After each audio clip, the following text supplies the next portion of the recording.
Hi everyone, this is Shahrukh Saifi and welcome to the channel simplifying exams. आज की इस class में हम वन शॉट में कंप्लीट करेंगे अपना चैप्टर नंबर 2 जो कि है sectors of the Indian economy. यानी कि हमें इंडिया की इकोनॉमी के बारे में सभी चीज़ों को जानना है। अब ये मानते हैं कि जो लोग हैं वो अलग अलग काम करते हैं, कोई बिजनेस कर रहा है तो कोई नौकरी कर रहा है ना। तो हर कोई ना एक तरीके से अपना कंट्रीब्यूट कर रहा है इंडिया की इकोनॉमी के अंदर। बस फर्क सिर्फ इतना है कि उनकी जो फील्ड है ना वो अलग अलग है। कोई प्राइमरी में है तो कोई सेकेंडरी में है तो कोई टर्शरी में है। अब ये प्राइमरी, सेकेंडरी, टर्शरी क्या क्या होती है और जो अलग अलग सेक्टर में लोग काम कर रहे हैं वो कौन कौन से होते हैं, ये सारी चीजें बच्चों आपको इसी चैप्टर में जानने को मिलेगी। तो चलिए फिर बिना किसी देरी के साथ शुरू करते हैं।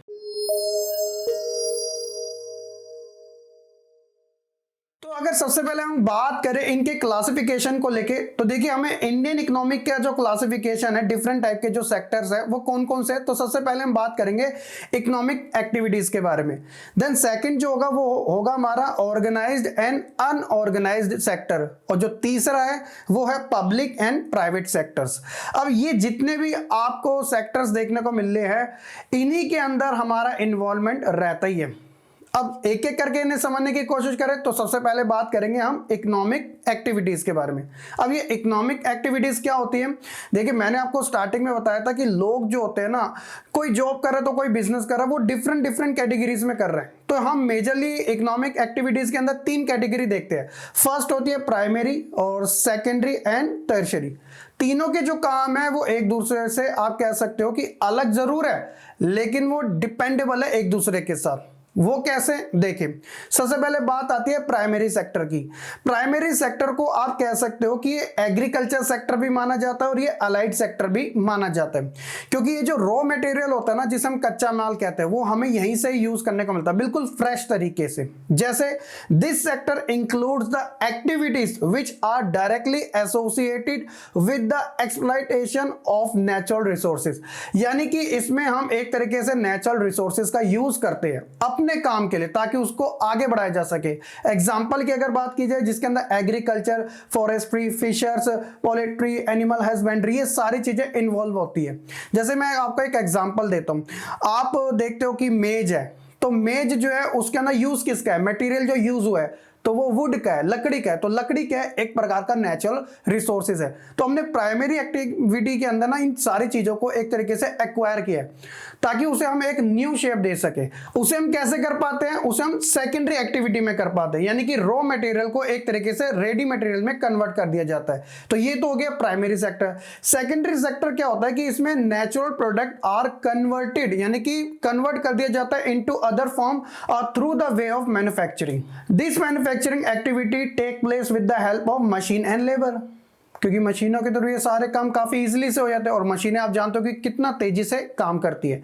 Since this sector gradually become associated with the different kinds of industry that come up, it is also called as a industrial sector।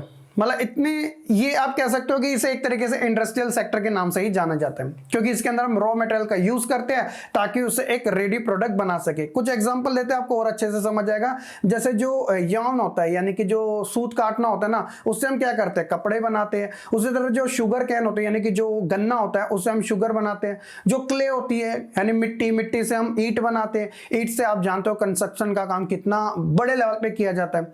तो कहीं ना कहीं हम प्राइमरी एक्टिविटी का यूज करके उसे सेकेंडरी एक्टिविटी में कन्वर्ट करते हैं।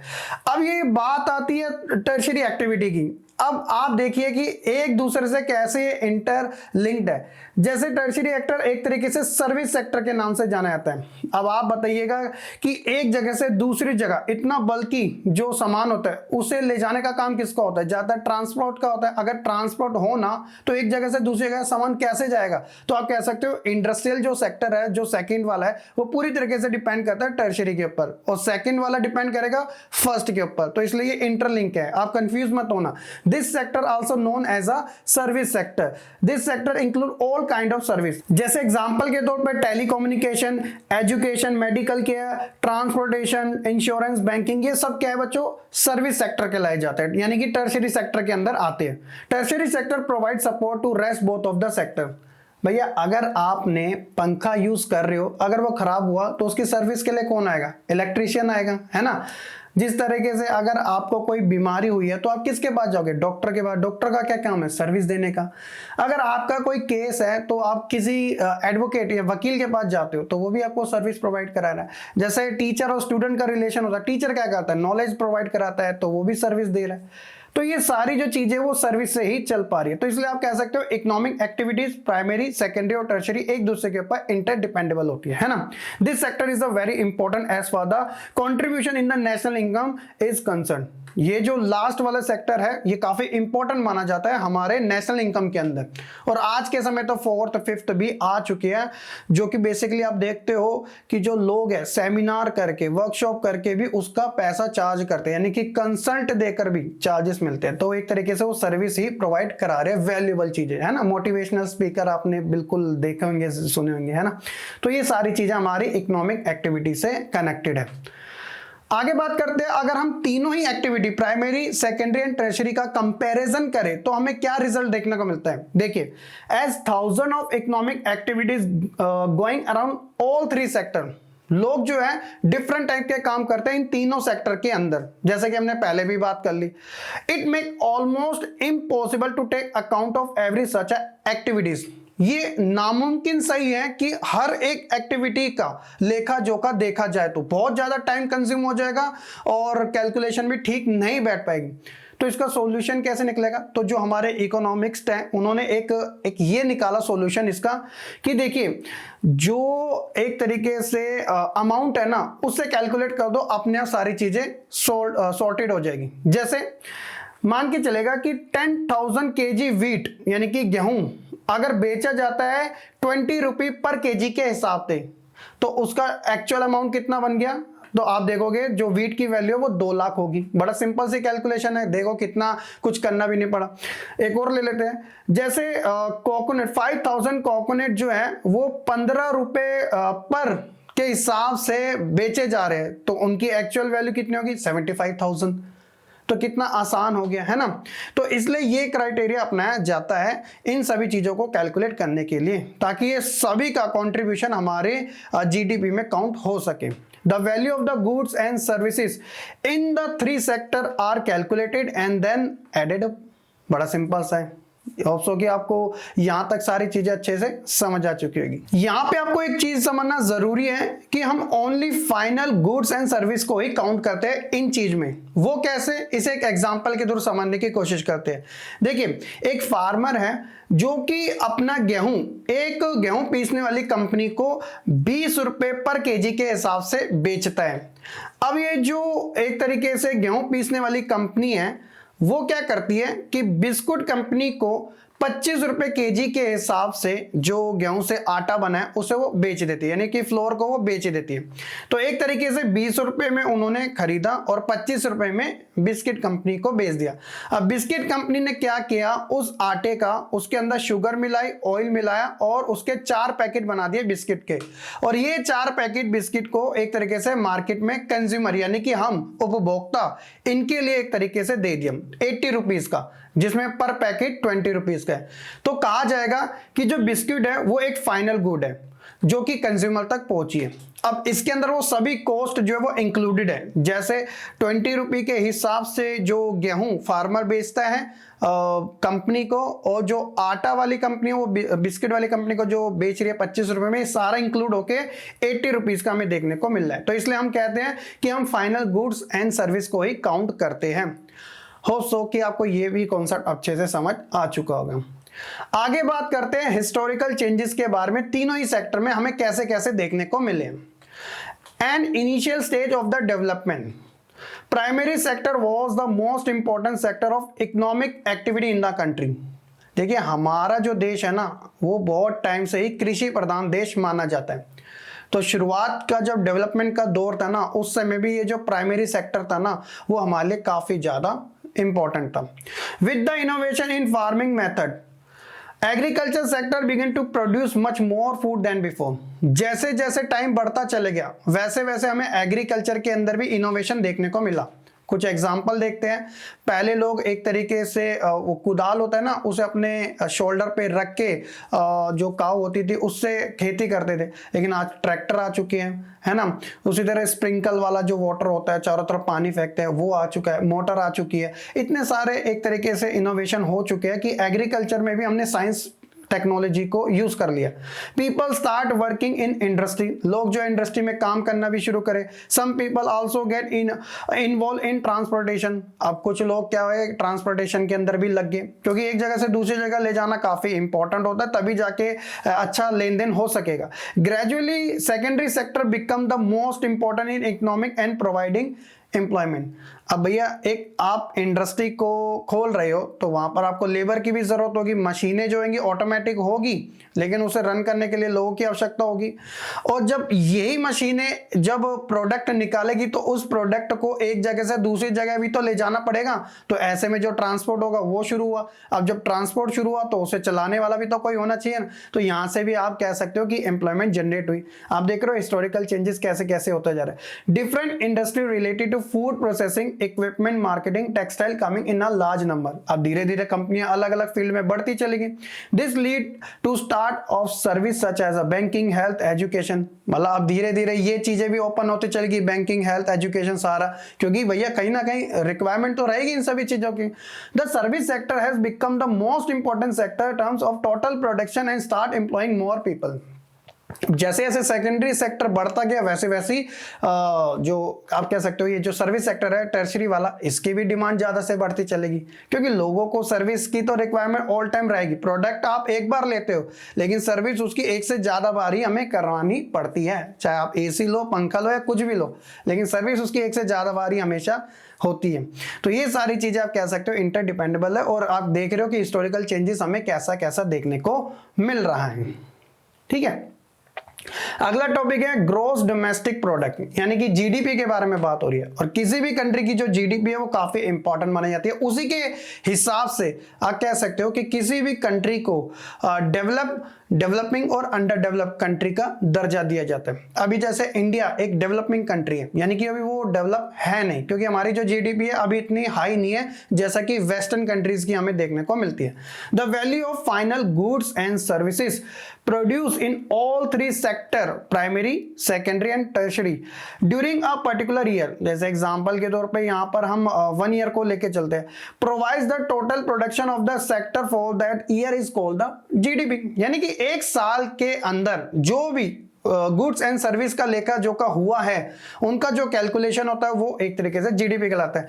अब इसके अंदर जो फॉरेन इन्वेस्टमेंट है वो भी काउंट की जाती है। इसलिए कहा जाता है कि जितना किसी देश का एक्सपोर्ट होगा ना, वो और ज्यादा ग्रो करेगा। यानी कि सोच के देखो, अमेरिका जैसी जो कंट्री है पूरे वर्ल्ड के अंदर अपनी चीजें बेचती है, तो वो बेच रही है ना, तो उससे उसको कितना ज्यादा प्रॉफिट मिलता है। तो जो कंट्री खरीदती है उनको इतना प्रॉफिट नहीं है, जो बेचती है उनको प्रॉफिट है। तो जीडीपी के अंदर ये सारी चीजें काउंट की जाती है। तो जिस देश की जीडीपी ज्यादा होती है तो उस देश की ग्रोथ भी हमें ज्यादा देखने को मिलती है, जिसकी कम होती है उसकी कम होती है। अब कभी कभार कुछ ऐसा इफेक्ट भी पड़ता है जिससे कि नॉट ओनली कंट्री, पूरा वर्ल्ड का भी डाउन चले जाता है। जैसे एग्जांपल के तौर पे भी हाल ही फिलहाल में कोविड-19 की वजह से हर एक कंट्री की जो जीडीपी थी वो काफी डाउन चली गई थी, है ना।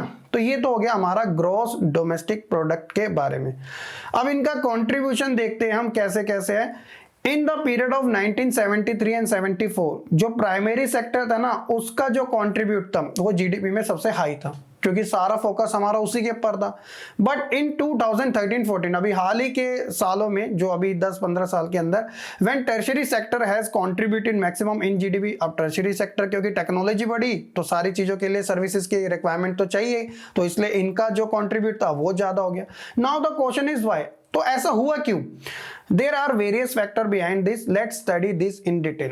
ऐसे बहुत सारे फैक्टर है, देखते हैं कौन कौन से हैं। तो सबसे पहले the development of agriculture and industry to the development of services such as a transport, trade, storage and banking. Primary और सेकेंडरी एक्टिविटी की वजह से हुआ क्या कि जो टर्शियरी एक्टिविटी है, सर्विस सेक्टर जो वो तेजी से बूम हुआ। The greater the development of the primary and secondary sector more would be a demand for a such services. मैंने आपको बताया था ना, एसी खरीदोगे तो सर्विस उसकी करवानी ही पड़ेगी, एक से ज्यादा बार डेफिनेटली होगी, लेकिन आप प्रोडक्ट को एक ही बार खरीदते हो, है ना। इसके अलावा in the period during 1973 and 74 40% contributed by the primary sector in the GDP of the country.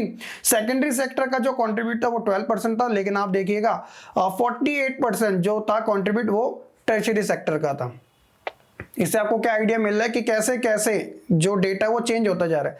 Employment percent during the period of 1972 and 73 74% people of India are engage in primary sector while only 15% are involve in tertiary sector. देखिए time के according कितना सारा हमें changes देखने को मिला। जब 1972 and 3 की बात हो रही है तो प्राइमरी सेक्टर काफी ऊंचा है, लेकिन जब बात हो रही है 2013-14 की या आज के समय भी आप काउंट कर सकते हो तो टर्शियरी सेक्टर कितना तेजी से बढ़ता जा रहा है।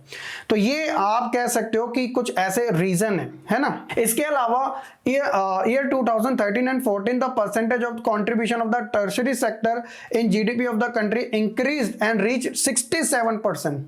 The primary sector reduce only 12%। The primary sector continue to be a large employ during 2011 and 12। तो ये जो डेटा है अप एंड डाउन होता ही रहता है।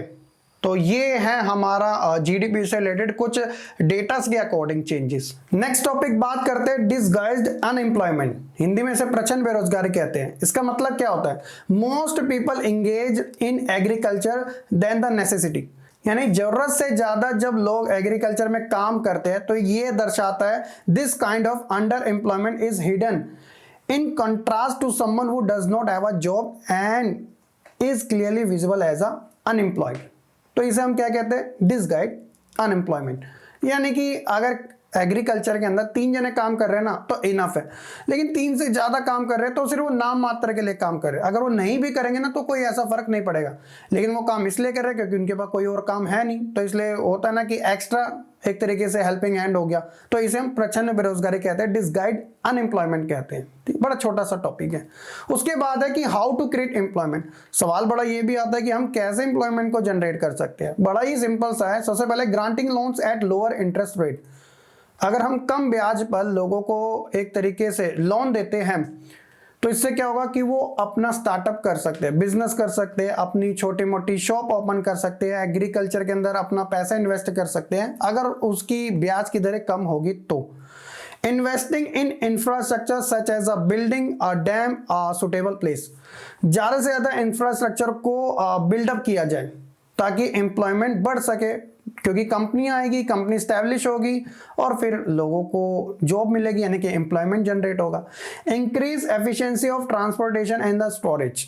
जितना ज्यादा ट्रांसपोर्ट बढ़ता जाएगा तो उसमें और लोगों की जॉब अलग अलग काम में लगते रहेगी। Promoting small scale industries such as a mills, honey collection centre. छोटे छोटे जो एक तरीके से इंडस्ट्रीज है उनको भी ग्रो करना जरूरी है ताकि वो भी अच्छा अर्न कर सके और उन्हीं की वजह से जो एम्प्लॉयमेंट है वो और जनरेट हो सके, है ना। इसके अलावा emphasis on education and training centre. जो स्टूडेंट्स हैं उन्हें ज़्यादा से ज़्यादा स्किलेबल बनाया जा सके, उनका जो कम्युनिकेशन है स्किल वो काफ़ी बेटर हो सके ताकि वो एक प्रॉब्लम सॉल्विंग स्टूडेंट बन सके। ऐसा नहीं है कि पढ़ा और वही एक तरीके से इंप्लीमेंट कर दिया, थोड़ा अपनी साइड से भी क्रिटिकल थिंकिंग डेवलप होना जरूरी है। Identifying potential of an area की पोटेंशियल को पता लगाना ताकि एरिया की वजह से वो टूरिस्ट साइट बन सके, डेवलप हो सके, जो भी उसके अंदर पोटेंशियल है उस चीज़ों को हम निकाल सके। गवर्नमेंट वेलफेयर स्कीम के थ्रू भी हम एम्प्लॉयमेंट जनरेट कर सकते हैं, लाइक मेकिंग वेल और पंप नियर फार्म्स हो गया, प्रोवाइडिंग इलेक्ट्रिसिटी हो गया या फिर बिल्डिंग हॉस्पिटल्स हो गए। ये सारी की सारी चीज़ें आप कह सकते हो कि हम इन सब की वजह से एम्प्लॉयमेंट को जनरेट कर सकते हैं। सिंपल सा है, डायरेक्टली क्वेश्चन भी एग्जाम में पूछ लिया जाता है। इसके बाद बात करते हैं इसी से रिलेटेड एक टॉपिक की। जब बात आ रही है एक तरीके से एम्प्लॉयमेंट की तो सवाल यहां पर आता है कि ये मनरेगा 2005 था क्या।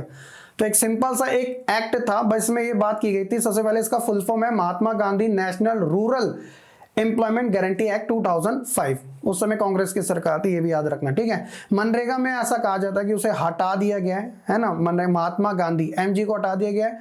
नरेगा के नाम से भी जाना जाता है नेशनल तरीके से, खैर वो अलग इश्यू है। तो इसमें था कि the central government in India made a law implementing the right to work, लोगों को काम का अधिकार मिलेगा, जिसमें 625 डिस्ट्रिक्ट के अंदर मनरेगा लाया गया था, ठीक है। अब इसका क्या मेन एम था, तो इसमें यह कहा गया था कि स्पेशली रूरल एरिया के अंदर all those who are able to and are in need of work are guaranteed 100 days of employment in a year by the government, यानी कि वो सभी लोग जो कि एक तरीके से काम करना चाहते हैं और वो एक तरीके से उनके अंदर वो एबिलिटी भी है काम करने की, तो इन लोगों को 100 डेज के अंदर काम दिया जाएगा गवर्नमेंट के द्वारा। इन केस अगर गवर्नमेंट इस चीज में फेल हो जाती है कि वो 100 डेज के लिए एम्प्लॉयमेंट नहीं जनरेट कर पाती है, तो ऐसी सिचुएशन में वो क्या मिलेगा, अनएम्प्लॉयमेंट अलाउंसेस लोगों को दिया जाएगा। सरकार ने वादा किया था कि हम आपको जॉब देंगे, लेकिन सरकार खुद फेल होगी तो उसके दंड के तौर पे वो खुद आपको बेरोजगारी भत्ता देगी, अनएम्प्लॉयमेंट अलाउंसेस देगी। तो ये काफी अच्छी स्कीम थी जो आज तक चल रही है। अभी हाल फिलहाल के बजट में इसका जो बजट है वो और थोड़ा कम कर दिया, डोंट नो, अपने आप में एक अलग टॉपिक है, खैर इन चीजों के बारे में आप अच्छे से समझ सकते हैं, ठीक है। अगला टॉपिक है बच्चों हमारा classification of sector as a organised and unorganised. तो स्टार्टिंग में हमने 3 सेक्टर के बारे में बात करी थी ना, इकोनॉमिक एक्टिविटीज तो हमारा हो गया, तो हमारा मेनली सेकंड टॉपिक है। तो देखिए सबसे पहले अगर बात करें ऑर्गेनाइज्ड सेक्टर की, तो ये वो सेक्टर होते हैं जिनका लेखा जोखा मतलब प्रॉपर जो डेटा होता है ना वो गवर्नमेंट के पास होता है। Organised sector include those organisation और works where the terms of employment are certain and the people get regular and assured work, जैसे सरकारी जॉब सारी चीजें होती है, ठीक है। This organisation are registered by the government and have to follow rule and regulation frame by it such as the like example के तौर पर फैक्ट्री एक्ट हो गया, मिनिमम वेजेस हो गया, पेमेंट ऑफ ग्रेजुटी हो गया, शॉप एंड एस्टेब्लिशमेंट एक्ट, इन सभी के अकॉर्डिंग ये काम करती है, क्योंकि इसमें रूल एंड रेगुलेशन काफी स्ट्रिक्टली फॉलो किए जाते हैं और किसी को एक्सप्लॉइट ना किया जाए उसके काम को लेके, तो ऐसे इन सेक्टर में हमें नहीं देखना मिलता, ठीक है। लेकिन जब बात आती है अनऑर्गेनाइज्ड सेक्टर की, जैसे आप देखते हो कि ठेले वाले हो गए, कोई गोलगप्पे वाला है, कोई मोमोस वाला है ना, अलग अलग टाइप के जो छोटे मोटे काम करते हैं, तो वो अनऑर्गेनाइज्ड सेक्टर में काउंट किए जाते हैं। अब इसमें होता क्या है कि एक तरीके से काम की ना कोई परमानेंट सिक्योरिटी नहीं है, जब तक चल रहा है तब तक लोग सरवाइव कर रहे हैं और इनकी जो क्वांटिटी है ना वो ज्यादा है as compare to organise sector. Organise sector बहुत ही कम हमें देखने को मिलते हैं। The organise sector includes the those organization or works where the terms of employment are not certain and people do not have regular and assured work, ठीक है। This sector is characterized by the small unit which are not registered by the government and do not follow its rule and regulation, क्योंकि government का उसके अंदर interfere नहीं है तो इसलिए रूल एंड रेगुलेशन जैसी कोई बात ही नहीं। अब ये थोड़ी मोची की दुकान पे आप जाओगे, आप रूल को नहीं फॉलो कर रहे, है ना, ये अलग चीज है। Most of the time the worker in the sector are exploited, उनका शोषण होता जाता है। Hence appropriate government policy are required to secure the interest of the worker in this sector. तो सरकार को इसके ऊपर एक मेजर स्टेप लेना जरूरी है ताकि एक तरीके से उन्हें भी काम को लेकर एश्योरमेंट मिल सके कि हाँ आप जो काम कर रहे हो कहीं ना कहीं वो आपको आने वाले टाइम में जरूर बेनिफिट देगा। इसके लिए छोटी मोटी स्कीमें भी गवर्नमेंट चलाती रहती है ना। खैर ये हो गया हमारा ऑर्गेनाइज और अनऑर्गेनाइज। एक और बात करते हैं जो कि हमारा तीसरा है, वो है classification of sector as a public and private. नाम से पता चल रहा है पब्लिक और प्राइवेट। तो सबसे पहले हम बात करेंगे पब्लिक सेक्टर की। तो this sector include organisation that are own and operated by the government for providing goods and services to the people. तो ये वो सेक्टर होता है जो कि गवर्नमेंट के द्वारा, क्योंकि ये पब्लिक के लिए चलाया जा रहा है तो इसमें गवर्नमेंट हमारे लिए काम करेगी, है ना। The primary object of this sector is maximisation of the welfare of people. इसका पहला प्राइमरी सोर्स यही है कि ज्यादा से ज्यादा लोगों को वेलफेयर किया जाए, सारी बेसिक जो फैसिलिटीज हैं वो प्रोवाइड कराया जाए, जैसे एजुकेशन हो गया, हेल्थ हो गया, एम्प्लॉयमेंट हो गया, ये सारी चीजें।